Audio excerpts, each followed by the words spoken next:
Okay, so we're going to think about how we assemble this text block here, and think about constructing the loom. So first off, you can probably see I've got actually two books in shot. So this is the one that we're going to be working off right here. She got it upside down, so I'm going to turn it around. There we go. So we lift off the board. There we go. Sebastian Barradii's Commentary in Concordia.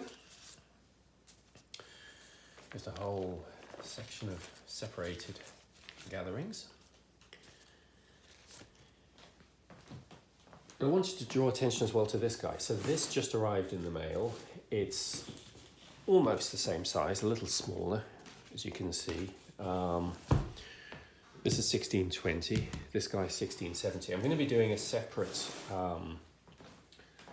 playlist on this. This one's really exciting because it has, if you can see this, I'm not sure, but there we go. It has manuscript hanging out the back. And it looks as though what we're looking at here is potentially a large medieval or Renaissance document that may be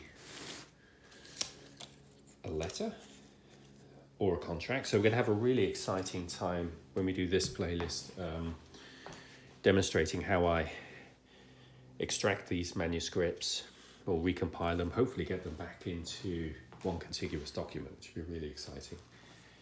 And then do a nice sympathetic sort of rebacking and restoration here while preserving this. So that's going to be a separate playlist. But what these two have in common is they're so monumental as books, just the scale of them, that I think they're both going to justify clasps. And as I look closely here, it even looks as though, I wonder if there was some kind of metal fixing right here as well. I think this one actually did have some kind of maybe leather ties or clasps on at some point. So I'm not sure if these were clasped before, but I'm just thinking that a couple of really nice brass or bronze clasps here will actually be completely authentic and sympathetic. It wouldn't look, pretentious at all, provided they're, made in the style of what would have been appropriate from 400 years ago. And I think that'll be a really nice finishing to the restoration of these. So I'm in the market for that. So if there's anyone who has an interest in book restoration watching this, who happens to know a really good metal worker or someone who just happens to be in possession of book clasps, that I would certainly be in the market to have a conversation. So please do comment if you know somebody. Anyway, so this guy will go away and be the subject of a separate playlist. So returning to this, we need to think about how we're going to construct the loom. And you can probably see there in the background, my intent is, because of the scale of this book, previously with other restorations, I've used a sort of a wooden shim across the top and just drilled some holes, and the whole setup's been smaller, but obviously we're dealing with a really massive folio. So I think what I'm going to do is still have this piece of sheetrock as foundation. You can see this sheetrock's been the subject of a lot of drilling of other book and book boards, so this is a well worn. Got two bricks here that I'm just using, actually they've got holes through, and the top piece I'm actually going to use this metal section here with holes in, and it's got some slots in it that will allow me to position the sort of vertical strings that we're going to thread through here quite nicely. So this is of a scale that will be able to, I think, quite nicely sort of sew each signature in, and from the bottom top just to sort of build it up to really nicely reconstruct the text block. So, but first I want to have a think about the actual, what the raised bands are going to look like. And per the previous video, as you'll see, this is the normal, sort of string that I use. It's simply not going to be big enough for this purpose. So what I'm going to do is do it in triplicate, like so.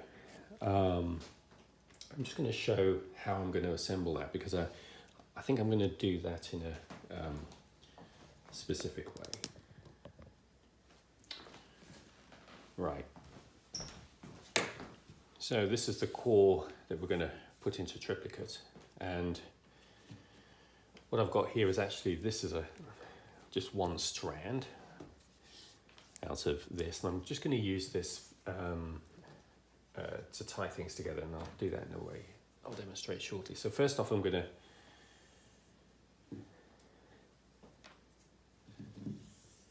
want this to be nice and long, because it needs to obviously go through the here and then a good distance out both sides, because it needs to be tied into the board ultimately.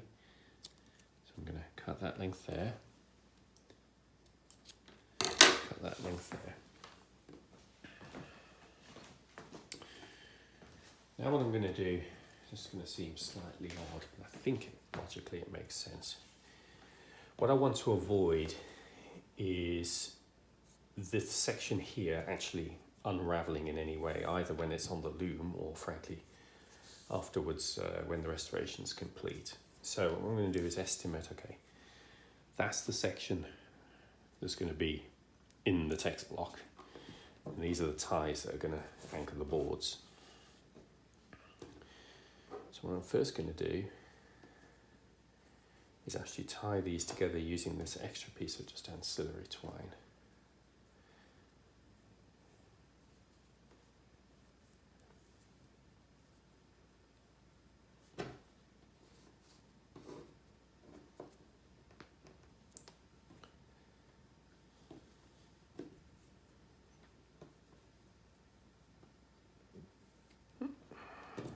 All fingers and thumbs this morning.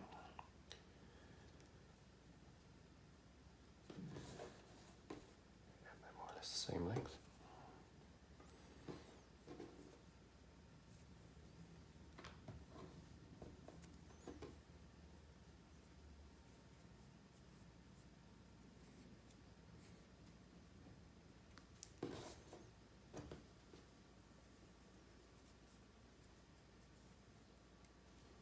Okay. Now the reason I did that is because the next step, there we go, like so, I'm actually going to plait these. So this is, I'll freely confess, I've never done this piece before, but in theory it should work. What I'm going to do is put a heavy weight against it, and then I'm going to do something. I haven't done this next step in decades, and only with the female members of family. I've never actually done this for any other reason than what I'm doing here. So there's no guarantee I can actually do this, but let's just see. What I'm aiming to do is to plait this.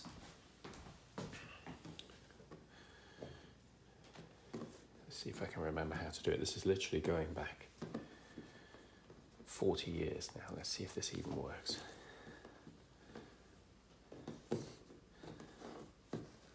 What I'm aiming to do is to create a plaited rope. Let's see. I'm relearning. Okay, so the lesson here is I need to keep an even tension as I do this on all three strands, and if I do that, it kind of works.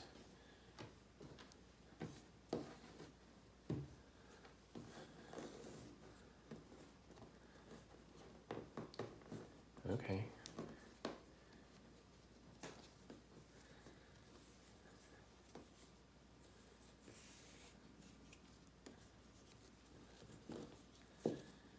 Okay.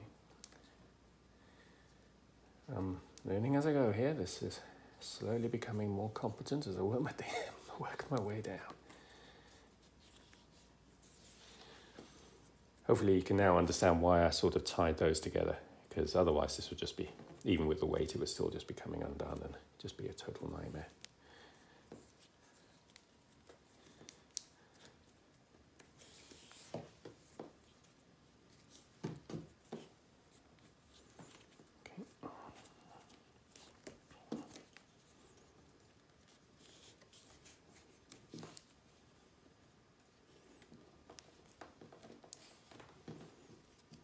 Trick is to keep as even a tension as possible. If you do that, I'm not convinced I've completely succeeded here with this one, but let's just, maybe I have, maybe it's okay. There we go. Yeah.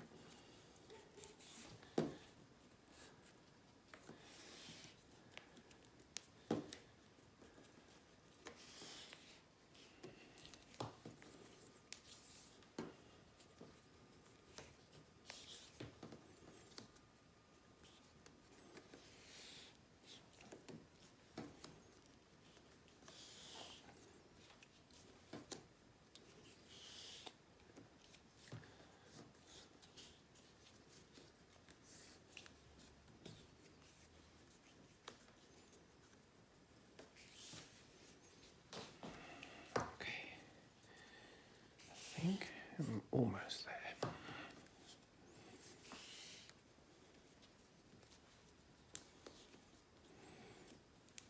That should do it. I'm just eyeballing it now compared to the loom. I think that will be enough. Maybe just 2 more. Okay. Okay. Temporarily, I'm just going to put a knot in here. I'm only doing that literally for 30 seconds, so I can actually go over and use the other bit of string and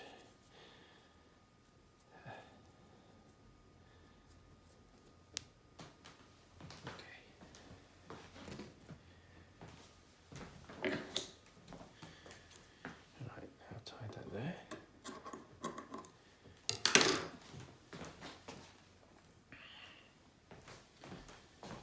I'm going to do basically the same thing down here.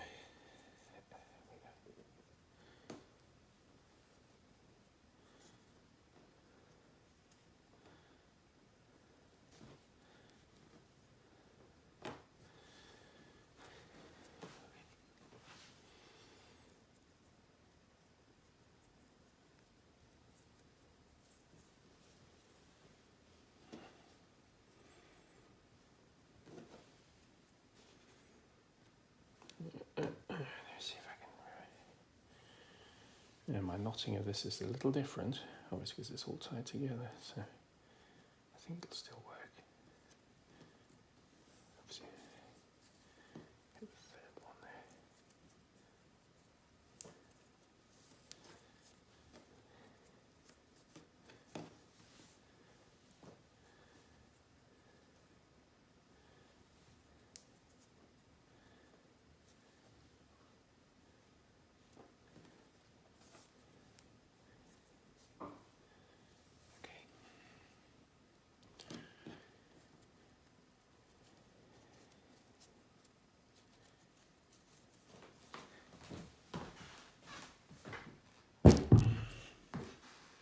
There.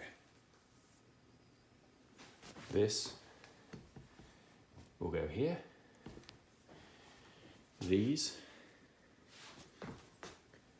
will be individually, I don't know whether I'm going to just leave them as 3 or maybe even undo them and have 9 strands, but I think that's probably overkill. Each of these will be the subject of the usual threading of the boards. That's how we attach the boards. These will have the thread coming through from the pages to secure the gatherings. So that'll be our raised band. Same on the other side. That's how we're going to do this. All right, so I'm going to need, let's count this. 1, 2, 3, 4, 5, 6, 7, 8 of these. And so the next step is I'm going to set up 8 of these guys in the loom, and then we'll be in a position to start sewing. So I've just completed my second attempt versus the first. Just wanted to compare. That was the first attempt at doing this, and that was the second. You can probably see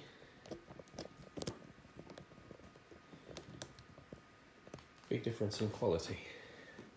That really turned out quite nice, this less so. So I'm probably going to redo this one. But the lesson from this is I've been using a lot of muscles in my fingers that I never knew I had. And my hands now actually really hurt. And it actually takes, the challenge with this is as you're actually doing it, it wants to unravel. And so if you even lose if you let go of one strand accidentally, the whole thing just goes into a mess. So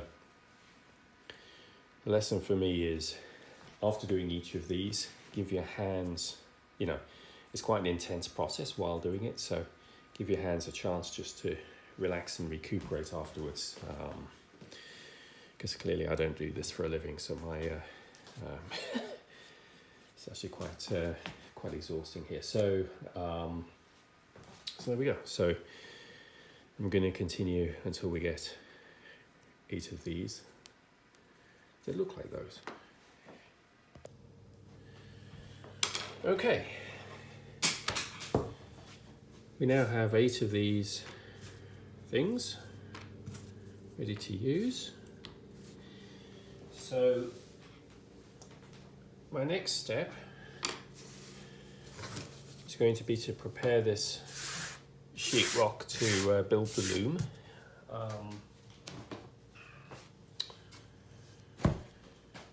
So what I'm first going to do is mark reasonably close to this edge. So I've got the option of actually having this overhang the table slightly, because it may be, these knots may just cause a little bit of unevenness, so it'd be good to just have that not resting on the table surface underneath. So what I'm going to do is mark on here where each of the bands are going to be.